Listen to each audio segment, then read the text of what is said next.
Welcome to the Wickedly Smart Women podcast, featuring stellar conversations with emerging and established wickedly smart women.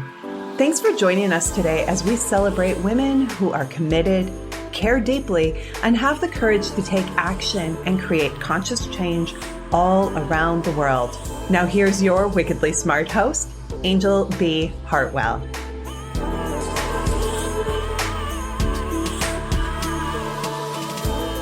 Welcome to another episode of the Wickedly Smart Women podcast, where we celebrate wickedly smart women and provide our listeners with a wealth of wisdom along with immediately actionable steps to be smarter, spunkier, and more successful in their impact and their leadership.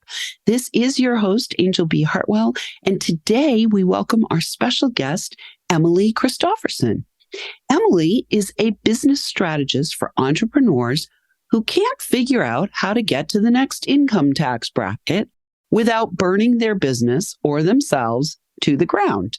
She shows them how to manage their energy along with simplified strategy and purposeful planning so that they can get back to loving their business once again. Emily has been behind the scenes of many online coaching and service-based businesses for over 10 years now. She's seen what works, what doesn't, and most importantly, why. She also brings a unique background of eating psychology and integrative nutrition. So I'm so excited to have you here today. Welcome to the show, Emily. Thank you so much, Anjel. I'm excited to be here. All right. Well, Emily, it's very interesting that you love to help entrepreneurs figure out how to get to the next income tax bracket. I love that part of your introduction there. So let's talk about that. So, one of the things that I noticed in my own journey was that as I hit each sort of milestone, when I first started in my business, like in this business, in the online space, serving people around the world and expressing myself and sharing my message and mentoring people. My first year, it was like a $40,000 a year. And then I went through some things and ultimately my next year was like $174,000. And what I noticed was there's definitely a difference in each level. So can you talk about either your own journey with this or some of the things that you have seen and maybe milestones or things that we should look at each level, like 5-figure business, 6-figure business, multi-6-figure business, 7-figure business, and beyond? Mm-hmm. I feel like the most important piece that people need to realize as they're getting to the next level or as they're leveling up in their business, whether that's in terms of wealth or what it is that they're doing, is realizing that what got you to one place is not what's going to get you to the next place.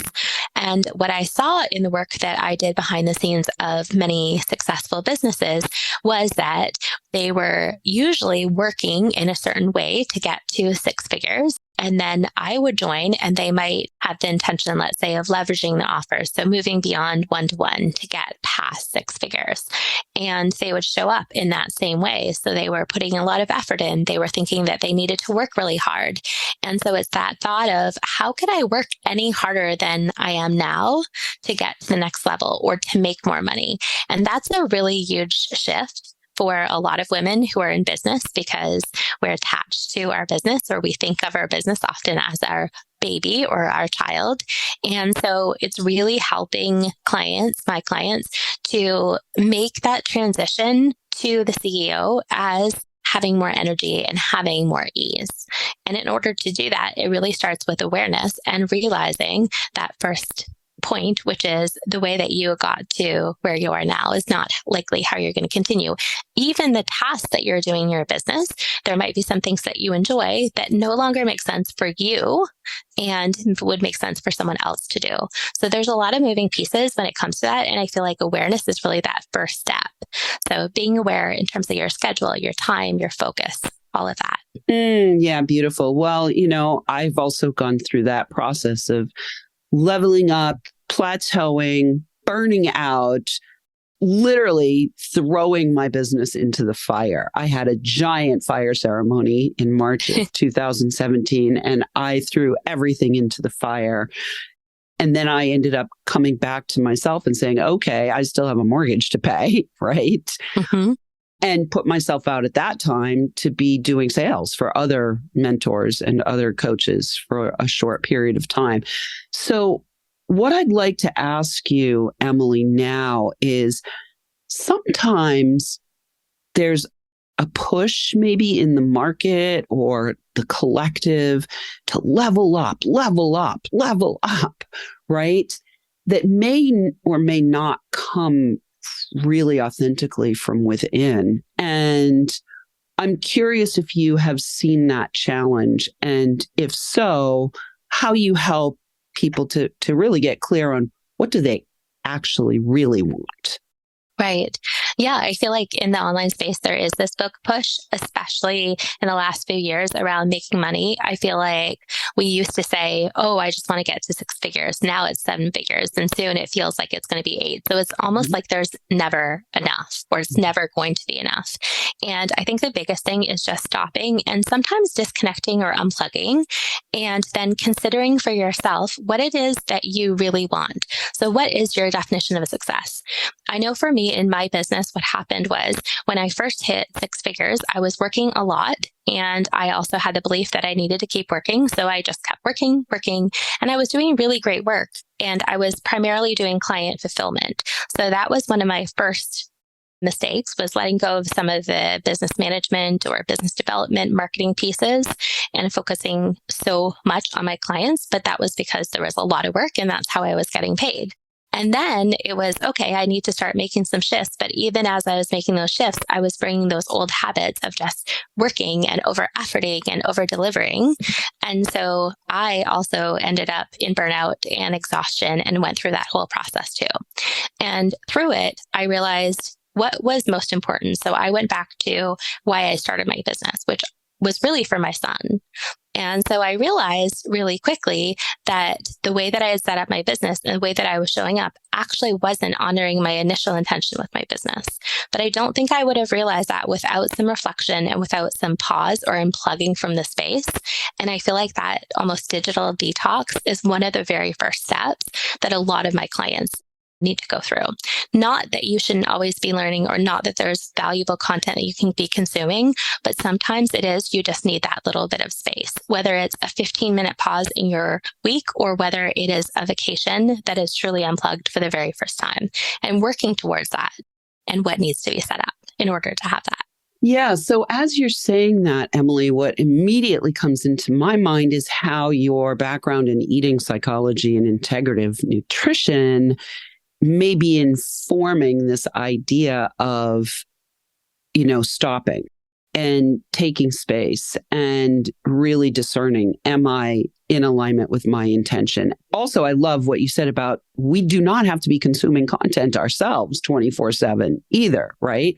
And that was one of my experiences as well, was I felt like things were going well and things were growing and expanding. And then all of a sudden, like the world is constantly growing and expanding too. And I hit a place where I was just literally eating as much content as I could, I was like overfull with learning and trying to then transmit like what I was digesting and serving others with. And so I'd love to hear how your background in eating psychology and integrative nutrition is actually informing your work and how it supports your clients.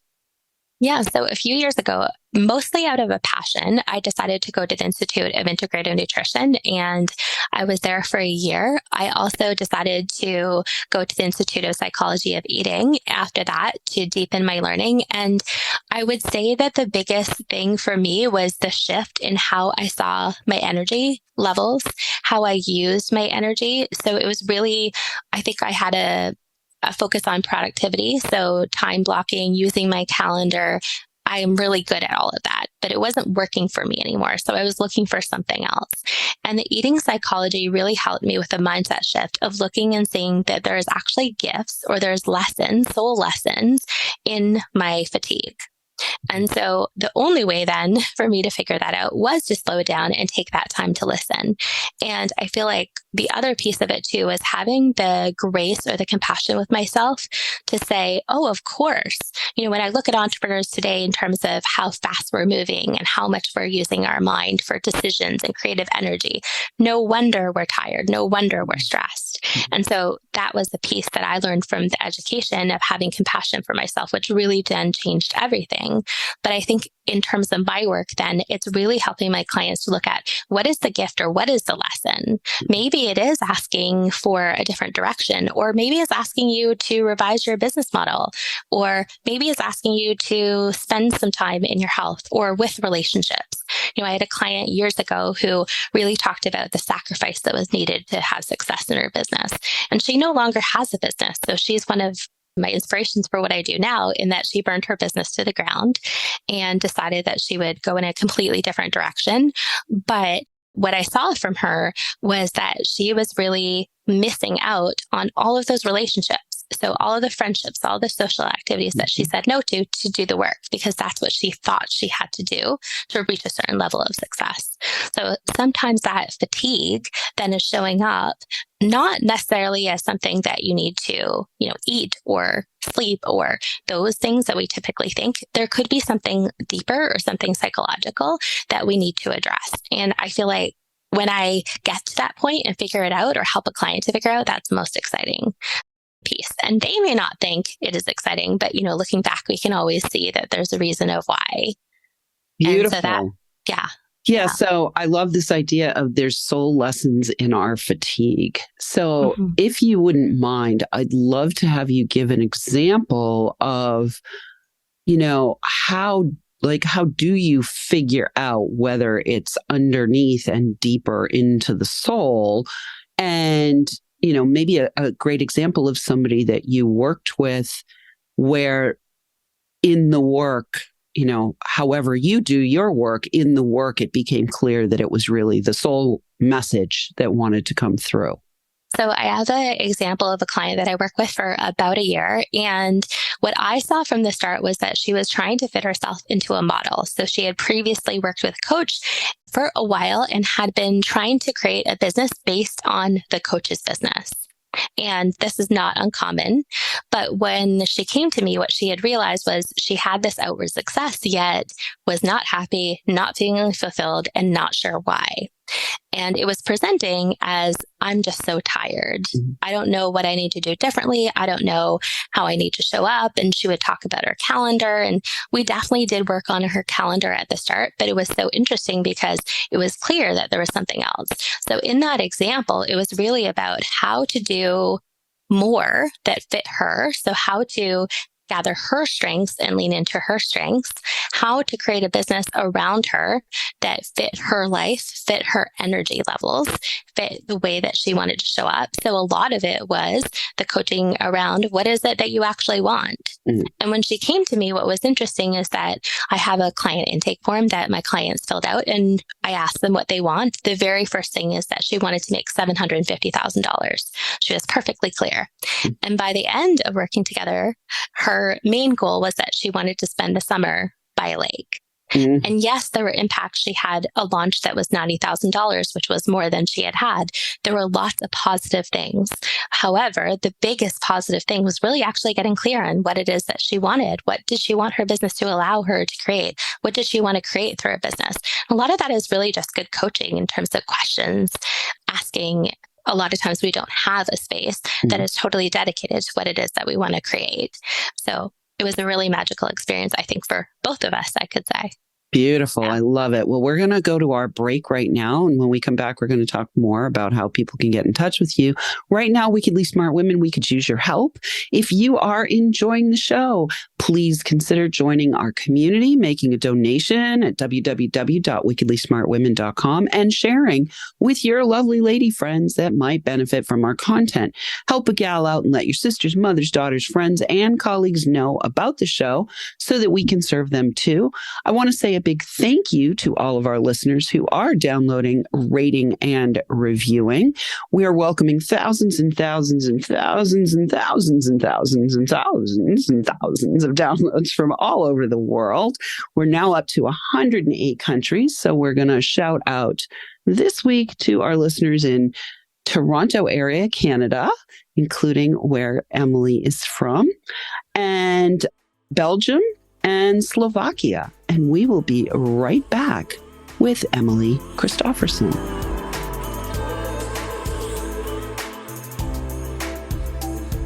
The Wickedly Smart Women podcast is brought to you by the Wealthy Life Mentor. Women, are you on the edge knowing that life is calling you to make a change? Are you ready to be part of the evolution of what it means to be a wickedly smart woman, creating your wealthy life by design? A life that is an extraordinary work of art. Anjel B. Hartwell, the Wealthy Life Mentor, is hired by women in transition.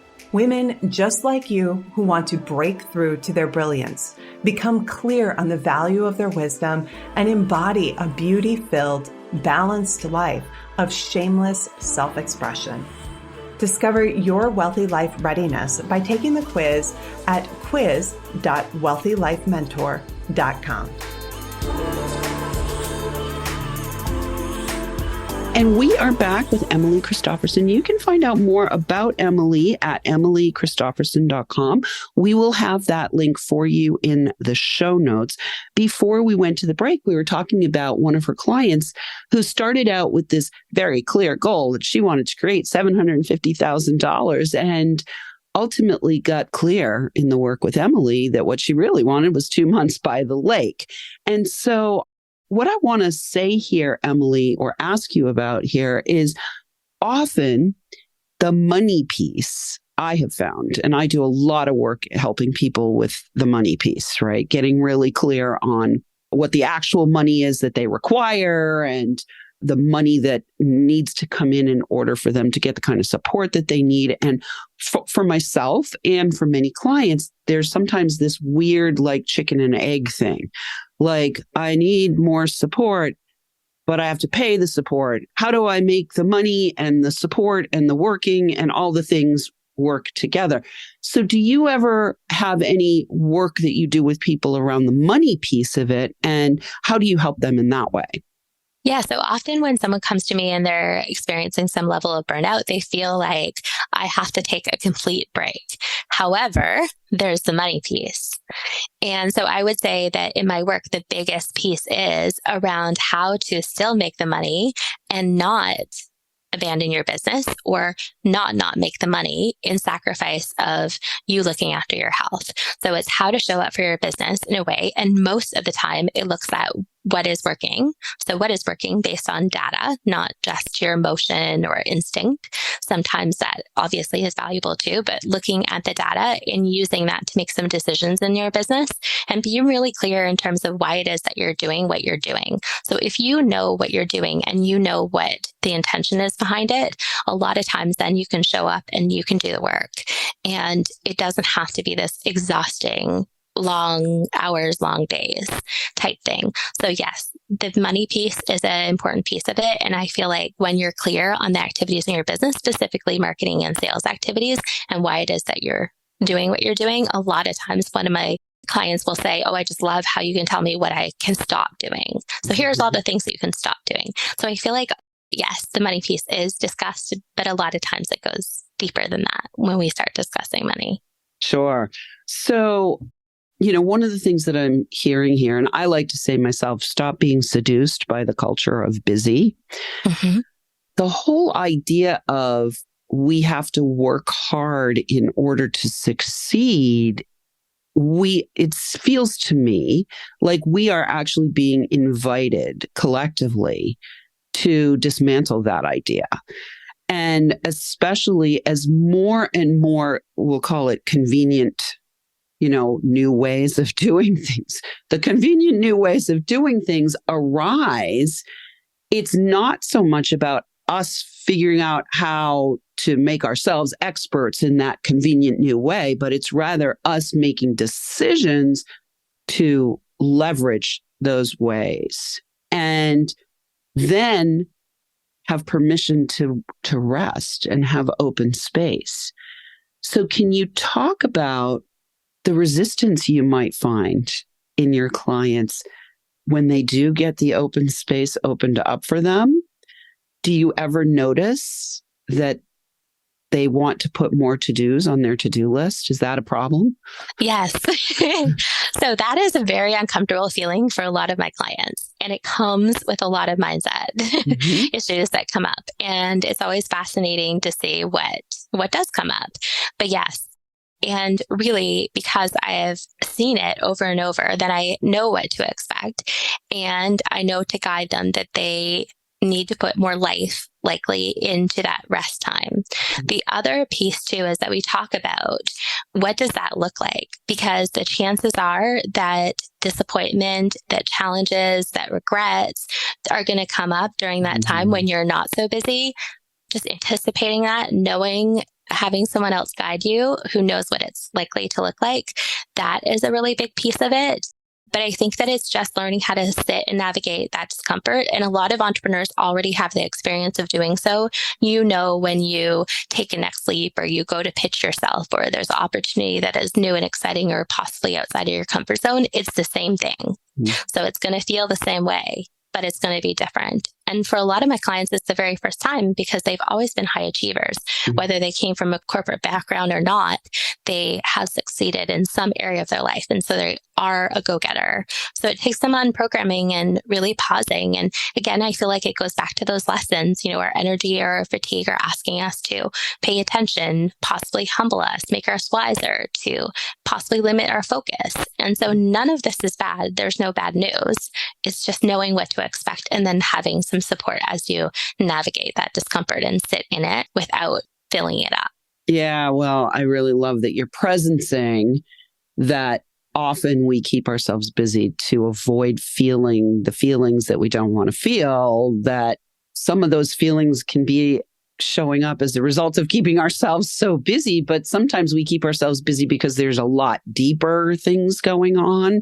So yes. I love that you help people with that. So why don't you tell us, the challenge here, Emily, was certainly with somebody like you and the work that you do is how do we know when the best client for you to work with? How do we know when we're getting too close to the fire, right? So that we can get the help before actually being in flames. You know what I mean? Yes. So the way I equate it is almost like a lawyer. A lot of times, so I've had clients, even I'm thinking of a parenting coach. Typically, you wouldn't hire, let's say, a parenting coach when things are going okay. You probably need it to get bad enough. And so in my work, there is a level of education. But I feel like it doesn't have to get to that point. And for me, what I experienced was this nagging feeling over and over and over at the end of the day, thinking, okay, this is not working. I know that there has to be something different. I know that I need to make a change. Or I remember one time I was having a conversation with an accountability buddy, and she made a comment that she hadn't been outside all week. And I just thought, I don't want to live like that. I don't want to turn into that. And so it really is, I feel like the best word is just intention, being intentional. And that's really what I think it is. So when you're intentional, I feel like you can also recognize some of those symptoms or those signs a little bit earlier. And that would be, someone who I would want to work with once they have that nagging feeling.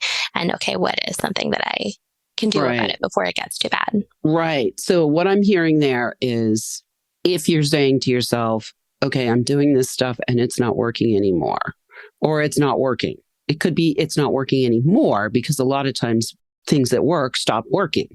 I've had that experience, Yes. and it seems to me like, things go in cycles. There's like, oh, Blab, and oh, Clubhouse, and oh, like we constantly have these shiny objects that invite us to distract ourselves. But we also seem to have these like bubbles of opportunity, right? But then the bubble eventually dissolves and disintegrates, and we get to that place where it's not working anymore. So if you're listening, wherever you are in the world, if you're listening and you're saying to yourself, well, this isn't really working, trust your own knowing about that and get help now before the not working becomes to the point where you personally are not working, where this is not working becomes I'm not working. Like things are just not working in my life. Is that what I'm hearing, Emily? Is that? Yes. Yeah. Yes. And I'm sure you've had this experience. It's a slow build. So, it can take, for me, it took years to get to the point before I said, this is enough. Yeah, sooner is better. Sooner is Yes. definitely better. You do not need to exhaust yourself, and you do not need to get to the point where it's causing pain. I mean, I know many entrepreneurs who not only burned their business down, but they literally burned themselves out personally and had health crises. Raising my hand here. It's just not worth it. It's just not worth it. So in the last couple of minutes that we have here, I'd like to have you talk a little bit about, I think this is a distinctly feminine thing or woman thing, that we have been conditioned for 5,000 years or more to be laboring in ways that are unseen or uncompensated. And in the last 50 years or so, we're also, laboring and producing in an obvious way. And so I'd love to hear you talk about over-delivering and maybe even the volunteer mindset that causes so much havoc in businesses. I feel like it's a lot. So as a single mom, it's a lot of what I experience as being a mom. There's lots of expectations, and we have a definition of what it looks like or what it appears to look like to be a good mom. And I feel like it's the same way for us women, that there's this societal definition of what it looks like to be a, good woman or contribute to society or take care of others. I feel like that caretaking piece is really the differentiator between men and women, how we show up. And I also have seen through the work of my clients and my own experience in terms of the division of labor and what is required at home. So a lot of times we are not just looking after our business, we are also looking after our children, our household, other people that we care about. And that is almost assumed. And I feel like that is the first step, is just to look at and see, okay, how am I spending my time and energy? What support do I have? Realizing that you likely need layers of support as a woman who is in business. And the piece of over-delivering, I feel like, is probably deeper. Sometimes I have suggested to a client that it would be valuable for them to go to therapy. I know in my own work, one of my layers of support is having a therapist. And we've talked a lot about, the need for validation. So as I was in the business world, I worked very hard and I got a lot of approval. I translated that, worked very hard, and got a lot of approval. And so there's a lot of layers, and it can go really deep for women. And I just encourage them to get a lot of support from other women who understand it or who are in it, and then looking at the system that they have. Beautiful. I love that. Well, ladies, I want you to hear it never hurts to ask for help. And so reach out to Emily if anything that she has said today resonates with you. Listeners, we do love feedback. Please let us know what you thought of today's episode. Go right now to www.wickedlysmartwomen.com to join our community, share your takeaways, ask questions, or submit guest suggestions. We also want to let you know about our #1 new release in 6 categories book, Wickedly Smart Women, Trusting Intuition, Taking Action, and Transforming Worlds. Volume 1 received 34 different distinctions when we launched in January of 2023. We are doing a Volume 2. So if you're interested in sharing your story, please reach out. You can go ahead and let us know at the listeners@wickedlysmartwomen.com email if you would like to find out more about the opportunity to participate in Volume 2. All right. We want to thank you for tuning in. Keep your ears open. And remember, you are a wonderful woman. Thanks for tuning in, downloading, and listening. Be sure to rate and review Wickedly Smart Women on Apple Podcasts and share with other women who can benefit from today's episode. Wickedly Smart Women is the premier podcast series for informing, activating, and inspiring the leader who carries profound wisdom and knows that now is the time to welcome wealth. We welcome your feedback and guest suggestions and invite you to subscribe to our mailing list to be notified of each new episode at wickedlysmartwomen.com.